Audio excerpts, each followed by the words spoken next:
Qatar पर हमले करने के बाद इजराइल अगला निशाना बना सकता है तुर्की को। तुर्की के रक्षा मंत्रालय ने जताई आशंका, तो एर्दोगन ने सैन्य तैयारी तेज करने के दे दिए आदेश। इजराइल ने अच्छी शिक्षा हासिल करके, टेक्नोलॉजी को डेवलप करके मुस्लिम देशों के नाक में नकेल कस दी है। यही कारण है कि वो शिक्षा से डरते हैं, यही कारण है कि वो इजराइल से डरते हैं। हाल ही में दोस्तों, तुर्की जो कि खलीफा बनना चाहता है, एक समय था ये कभी खलीफा हुआ करते थे और ओटोमन एम्पायर तुर्की का ही था, लेकिन वो उसी ओटोमन एम्पायर को दोबारा स्थापित करना चाहते हैं और इसीलिए उन्होंने एक इजराइल के ऊपर अपना एक शंका जारी की है और उसके अंदर उन्होंने कहा है कि कतर के बाद तुर्की पर हमला कर सकता है इजराइल। आपके सामने नवभारत टाइम का आर्टिकल है जिसके अंदर इस न्यूज़ की पुष्टि की जा रही है। ये डेवलपमेंट जैसे ही आई, तुर्की के रक्षा मंत्रालय ने आशंका जताई और एर्दोगन ने सैन्य तैयारी तेज करने के आदेश भी दे दिए।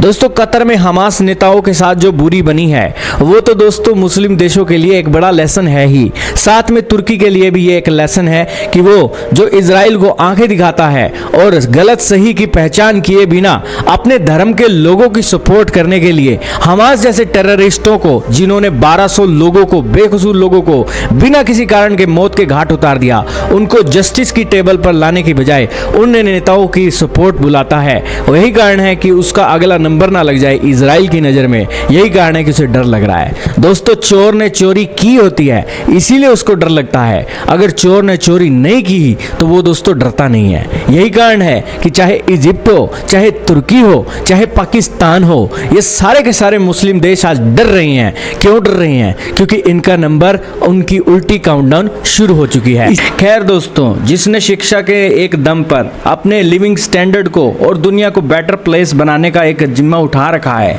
वो इन देशों को भी संभाल लेंगे। और आज के युग में जहाँ टेक्नोलॉजी इतनी एडवांस है, हर एक इंसान का डाटा तैयार हो रहा है, उनके स्मार्टफोन उनकी एक अच्छी खासी डिटेल तैयार कर रही हैं। तो यही कारण है कि जिस तरीके से इजराइल की एक तकनीक के द्वारा, जिस तरीके से इन मुस्लिम लोगों वॉकी टॉकी फटे थे, इलेक्ट्रॉनिक डिवाइस लेबनान के अंदर फटे थे, सीरिया के अंदर फटे थे, कहीं वो चीज़ें तुर्की के अंदर ना होने लग जाएं, तब ये तुर्की वाले करेंगे क्या? तो यही कारण है कि इन्हें एक समझना चाहिए, सही और गलत की इन्हें पहचान होनी चाहिए। और इन सब मामलों के बीच आपका क्या कहना है कमेंट में बताइएगा। लेकिन तुर्की इन दिनों डरा हुआ है कि कहीं अगला नंबर उसका ना लग जाए।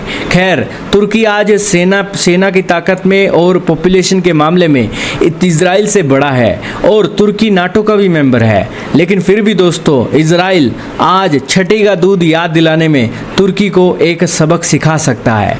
इजराइल के अंदर वो ताकत है जिस ताकत के तलते वो तुर्की जैसे देश के भी खटिया खड़ी कर सकता है। यही कारण है कि ये छोटा सा देश शिक्षा के बलबूते इतना आगे बढ़ गया कि आज तुर्की जैसे बड़े बड़े मुस्लिम देशों की भी आंखों में आंखें डालकर ये उन्हें चुका रहा है और एक ही समय पर 57 इस्लामिक देशों को दोस्तों दांत तले चने चबवाने के लिए मजबूर भी कर सकता है। आप क्या कहेंगे इजराइल के बारे में? कमेंट में बताइएगा।